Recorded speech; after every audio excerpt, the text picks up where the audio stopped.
어제 이제 울진 산불 지역 찾았잖아요. 네. 이재민들 위로하고 네. 11일 만에 다시 찾아갔다고 윤석열 당선인이 당연히 찾아야죠. 당연히 그쵸. 필요한 일이고. 근데 거기 가서도 뜬금없이 원전 공사 다시 재개하겠다는 네.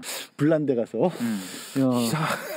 근데 그거를 많이 포인트로 얘기하려고 한 게 아니라 제가 봤던 건 거기 가서도 이 얘기는 빠뜨리잖아요. 빨리 신속하게 지원을 하겠다고 하면서도 꼭 이 얘기를 합니다. 실제 피해를 입은 규모와 손실에 따라서 그거에 맞춰서 지원을 하겠다. 그러니까 어떤 얘기를 꺼내도 기본적으로 윤석열 당선인이 가지고 있는 기조는 뭐 여가부 폐지도 마찬가지고 구조적인 어떤 차별이 아니라 개인들이 가지고 있는 문제이기 때문에 문제가 드러난 곳에 직접적인 지원을 더 하겠다. 그렇죠. 그리고 뭐 국민 배상이라든가 코로나 손실보상 등 소상공인들 당선되자마자 제일 먼저 한 게 남대문 상가연합회 가서 상인들 만난 거거든요. 거기서도 코로나 지원도 1,000만 원을 기준으로 하지만 실제 손실 규모를 맞춰서 보상을 근데 해드리겠습니다. 그것도 대출로 바꾼다며. 대출을 바꿀 수 있더라도 어쨌든지 간에 초저금리 대출이라면서. 그러니까 이거를 기본적으로 이게 마인드가 일괄 지급 뭐 예를 들어서 이재명 상임 고문의 후보 시절에 계속 있던 기본소득이나 이런 것에 대해서 반감을 가지고 있단 말이야. 이거는 세금 낭비고 퍼주기라는 거를 가지고 있고 또 실제로 그렇게 생각하는 분들도 있기 때문에 그 표를 또 얻은 거야.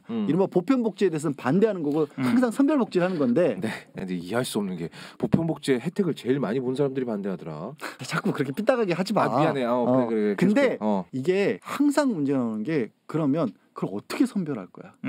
사람마다 다 달라. 각자의 사정은. 그거 어떻게? 그럼 그동안 우리 가게가 어려워졌다는 걸 어떻게 증명해야 되는 그 거야? 어렵게 생각할 필요 없이 코로나 지원금 지원할 때 초기에 어디까지 지원할 거를 가지고 그렇게 국민적인 갈등이 많이 벌어졌잖아요. 맞아. 그것 때문에 막 개판 80대 싸웠잖아. 20이냐 뭐 40만 원을 다 줘야 되냐 100만 원을 다 줘야 되냐.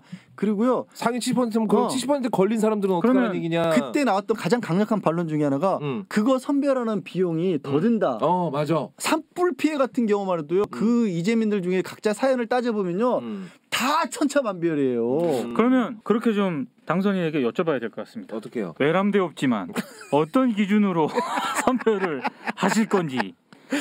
법과 원칙에 따라서 하겠다고 하겠죠. 외람되오지만 좀 답변을 좀 부탁드립니다. 많이 외람되는데 여기서 이런 기조를 가지고 정책들을 펴기 시작하잖아요. 네. 바로 불공정이라는 얘기가 나올 수밖에 없어요. 근데 윤석열 후보가 내세웠던 캐치프레이즈가 뭐였습니까? 공정이잖아요. 법과 원칙 공정이잖아요. 네. 그러니까 이게 제가 뭐 잘못했다 이거 자체가 잘못됐다 문제한다는 게 아니라 그렇게 차별을 어느 정도 하게 되면 무엇인지 소외당했다고 느끼는 사람이 나올 수밖에 없어요. 100% 나오죠. 이거는 어쩔 수 없어요. 이건 법전에 있는 거랑은 달라요. 실제 정치는 법전은 2D고 세상은 4D지 4D. 아무리 내가 많이 받아도 나보다 더 많은 사람 있으면 벨 꼴려. 벨 꼴리는 거야. 사람 마음이 어쩔 수 없는 거야. 짜증나는 거지. 그리고 거기에 또 문제가 뭐냐면 그렇게 선별을 하게 되면 선별하는 쪽에서의 부실도 생길 수가 있어요. 당연하죠. 거기에 또 부패가 끼어들 수도 있어요. 몇 놈 빼먹을 수도 있지. 그렇죠. 이게 말처럼 정말 공정하게 맞춰서 딱딱딱딱 해준다는 게 진짜 어려운 거예요. 우리 사회가 얼마나 다변화됐는데 더더군다나. 그게 말로 빵빵 지르기는 쉽지. 이제 감당해야 돼요. 어떻게 할 건데. 그런 문제점들이 있어요. 외람되오지만 잘하시기 부탁드립니다. 어떻게 하실 예정이신지요.